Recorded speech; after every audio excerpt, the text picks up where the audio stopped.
pagi Bu Ita. Selamat pagi Bu Devi. Bagaimana kabarnya Bu?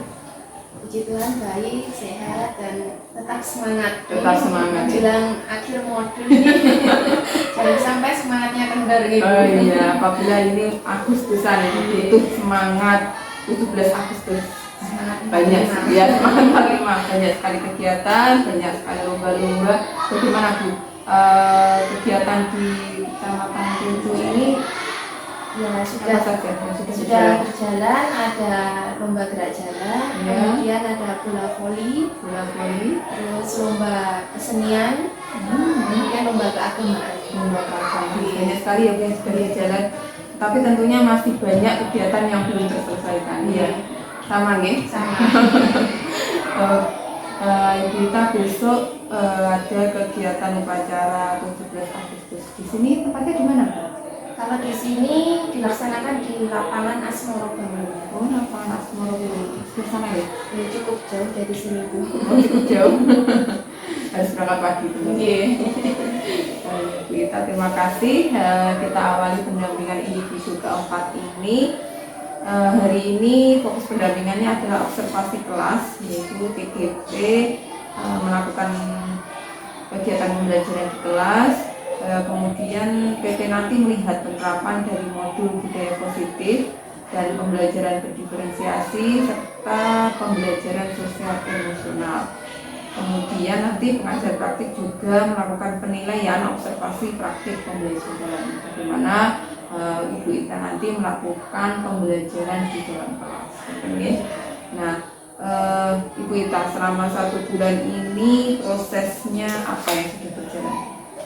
Untuk 1 bulan yang sudah berjalan ya Bu Devi, saya sudah mempelajari modul 2.3 yaitu tentang coaching untuk supervisi akademik, kemudian dilanjutkan modul 3.1 tentang pengambilan keputusan berbasis nilai-nilai kebajikan sebagai pemimpin, dan yang saat ini sedang proses saya pelajari yaitu modul 3.2 tentang pemimpin dalam pengelolaan sumber daya. Tentunya dari kesekian modul ini Bu, saya belajar dari LMS dengan penguatan dari Bapak Instruktur, kemudian didampingi Bapak Edi selaku Fasil, kemudian Ibu Devi selaku PP dan teman-teman CGP lainnya.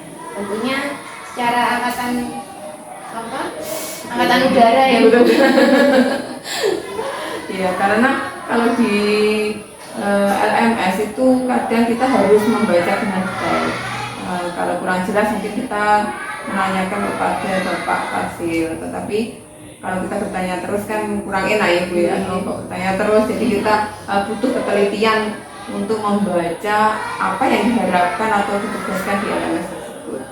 Oh iya Bu Ita, memang di modul ini kita mempelajari istilahnya kekuatan yang ada di sekolah kita ya. Kalau di mata kuliah itu namanya analisis SWOT. Tapi kalau di guru pembela kemarin juga disinggung sedikit ya analisis SWOT-nya. Apa sih kekuatan yang ada, kemudian kekurangannya apa. Dan kita itu dituntut untuk merubah statement kita. Bagaimana kita berpikir dengan berbasis kekuatan, bukan kita berbasis kekurangan. Kalau dulu mungkin banyak yang berpikir kekurangan kita itu kelasnya kurang bagus, kita harus ini berbasis kekurangan. Tapi kalau di modul 3 ini kita dituntut untuk berbasis kekuatan. Kekuatannya apa? Nah, dari kekuatan itu kita bisa membuat suatu program yang berdampak kepada murid. Nah, seperti itu kurang lebihnya untuk modul 3 ini. Nah, terima kasih Bu Ita atas daya upayanya menyelesaikan tugas yang ada di LMS tepat waktu. Mungkin di sela-sela kegiatan ini cukup padat ya di bulan Agustus ini. Tapi Ibu Ita alhamdulillah bisa menyelesaikannya dengan baik. Terima kasih. Ibu Ita, hari ini kita akan melakukan observasi pembelajaran di kelas sesuai dengan kesepakatan kita. Hari ini kita akan melakukan observasi tersebut. Nah, Bu Ita, tujuan besar dari supervisi dari ini adalah ingin mengetahui keterampilan merencanakan, melaksanakan, dan mengevaluasi pembelajaran yang berpusat kepada murid merupakan salah satu kompetensi kunci yang diharapkan muncul pada pendidikan guru penggerak, dan keberpisahan pada murid tersebut dapat dilihat dari penumbuhan suasana kelas yang menerapkan disiplin positif, pemenuhan kebutuhan belajar murid dalam proses pembelajaran, serta penerapan strategi untuk mengembangkan kompetensi sosial emosional. Nanti diharapkan kita bisa mengusulkan apa saja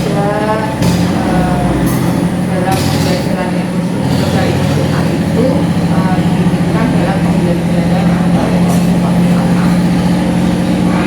hari ini kita bisa melakukan dengan baik. Nah, sebelum itu saya ingin mengetahui tujuan dari pembelajaran yang akan dilakukan. Bisa dijelaskan sedikit tujuan pembelajaran yang akan dilaksanakan? Untuk kegiatan observasi nanti ya Bu, saya mengambil mata pelajaran pendidikan Pancasila. Tentunya ada dua tujuan pembelajaran yang dicapai oleh anak-anak. Yang pertama, melalui bermain games Pancasila, murid dapat memilih kata menjadi kalimat sesuai dengan sila Pancasila dengan benar. Dan tujuan yang kedua, melalui bermain games Pancasila, murid dapat menguraikan sila Pancasila secara rinci maupun secara acak dengan benar. Ada dua tujuan pembelajaran.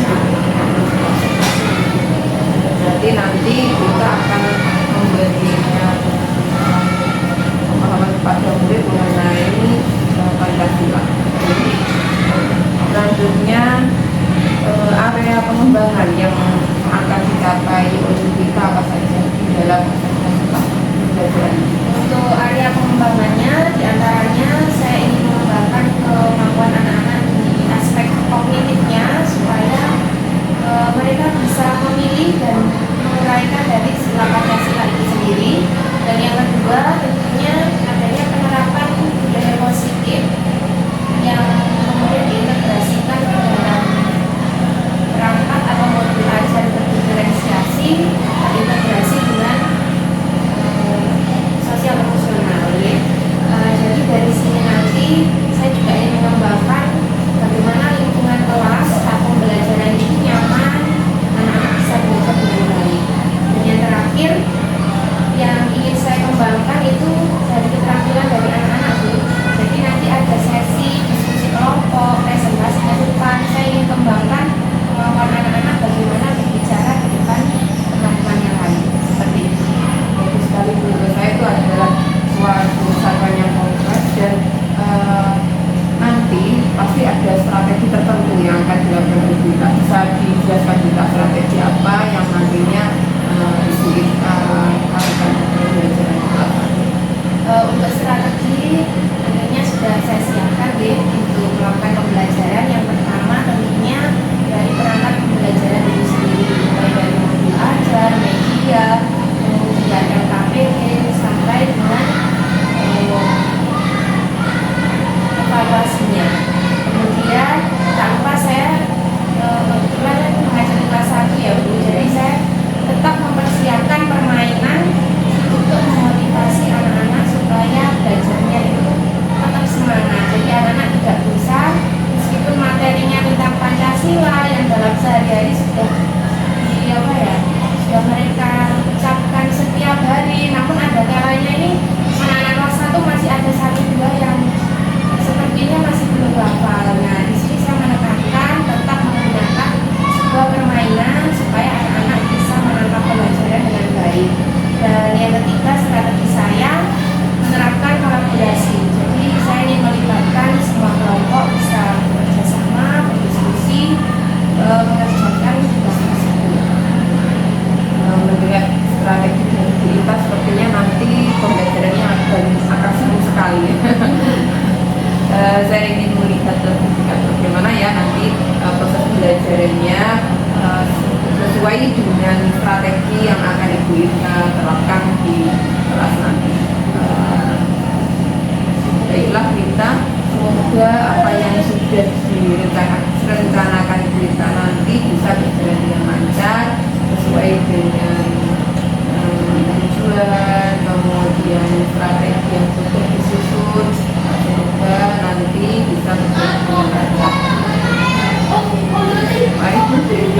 melanjutkan untuk melakukan observasi.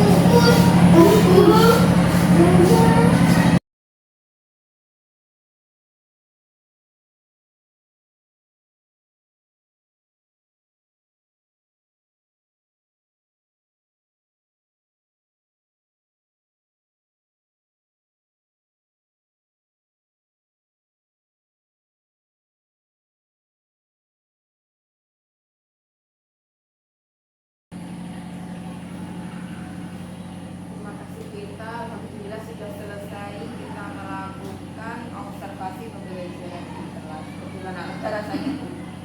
Lega Bu. Kemarin nggak bisa tidur karena membayangkan anak-anak bagaimana besok kan ini saya sudah berganti murid Bu ya dengan anak-anak siswa baru. Tidak seperti yang pernah kita melakukan pembelajaran di kelas, budaya positif ya Bu ya. Ini yang kedua kalinya. Bu Ita, apa yang sudah baik dan yang perlu diperbaiki ke depannya pada pembelajaran tadi? Terima kasih sebelumnya saya ucapkan kepada Bu Devi yang sudah bersedia untuk melakukan observasi Bu pada pembelajaran hari ini. Hal yang sudah baik yang saya rasakan dari pendampingan yang Bu Devi berikan dalam pembelajaran, tentunya banyak refleksi-refleksi yang muncul yang nantinya ke depan baik kelebihan maupun kekurangan saya pada saat mengajar itu bisa saya jadikan evaluasi supaya ke depan pembelajaran saya menjadi lebih menarik. Tentunya sangat bagus sekali ya. Maksud saya gini, Ibu Ita selama ini kan belum menerapkan pembelajaran diferensiasi dan juga menerapkan pembelajaran sosial emosional, dan setelah mempelajari modul 2 menerapkan ke anak-anak pasti berbeda rasanya, seperti itu ya Bu ya. Jadi ternyata itu diferensiasi itu butuh ketelitian kan, pemetaan gaya belajarnya. Jadi butuh ketelitian membedakan apa sih minat belajar anak ini. Kalau dulu mungkin anak-anak lebih senang yang mana, mungkin yang itu kita pakai karena kita melihatnya mayoritas ya. Tapi kalau sekarang meskipun dia minoritas tetap harus kita perhatikan, mungkin perbedaannya seperti itu. Bu Ita, sejauh apa pendampingan saat ini membantu Ibu Ita mengimplementasikan pembelajaran yang berpihak kepada murid, dan hal apa saja yang perlu diperbaiki untuk pendampingan selanjutnya? Untuk pembelajaran yang berpihak kepada murid, tentunya saya menerapkan Bu apa yang sudah saya terima pada modul-modul sebelumnya, mulai dari diferensiasi, mulai dari bahkan di modul pertama itu dari Ki Hajar Dewantara itu sudah tuh ya Bu, kita sudah diajarkan untuk menerapkan pembelajaran yang berpihak kepada murid. Dan tentunya pada modul di sini, modul 2 dari berdiferensiasi, dari sosial emosional itu tentunya membantu saya melakukan sebuah perubahan di dalam kelas. Dan saat ini saya juga mengucapkan terima kasih kepada Bu Devi yang mendampingi saya sampai saat ini Bu Devi, sampai di modul 3 tak terasa Bu Dewi selalu menjaga ketepatan waktu, dan saya juga tetap semangat untuk menjalankan tugas-tugas selanjutnya. Tetap semangat meskipun tugasnya sangat padat, banyak sekali ya tugasnya Bu di LMS. Untuk saat ini memang di modul 3 ini adalah modul terakhir di LMS.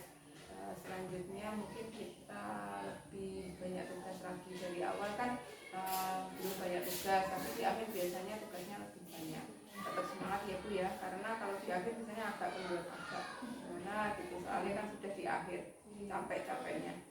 Oh ya, untuk pendampingan selanjutnya, pendampingan kita yang kelima ya, saya hanya mengingatkan saja nanti harus ada persiapan khusus untuk pendampingan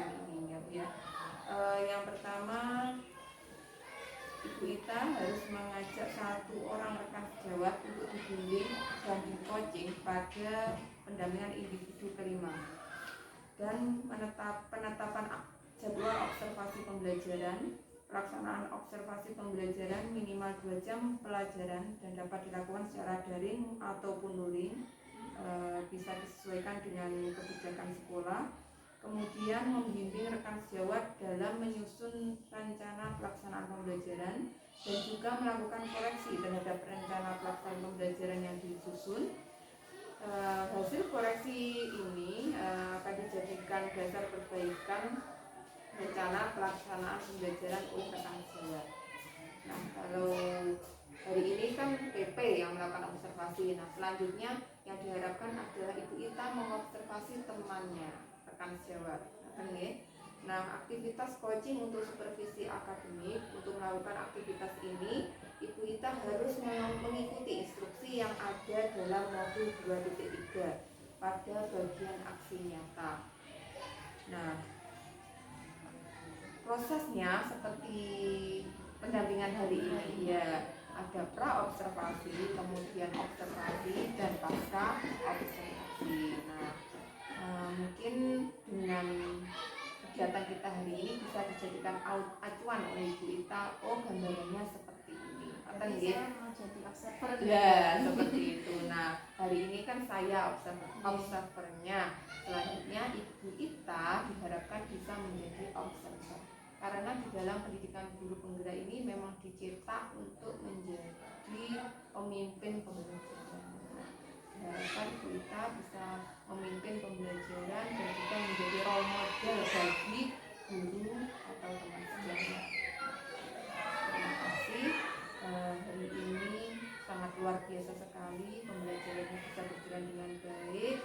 Semoga dengan kegiatan kita hari ini bisa menjadi pembelajaran ke depannya. Mungkin kita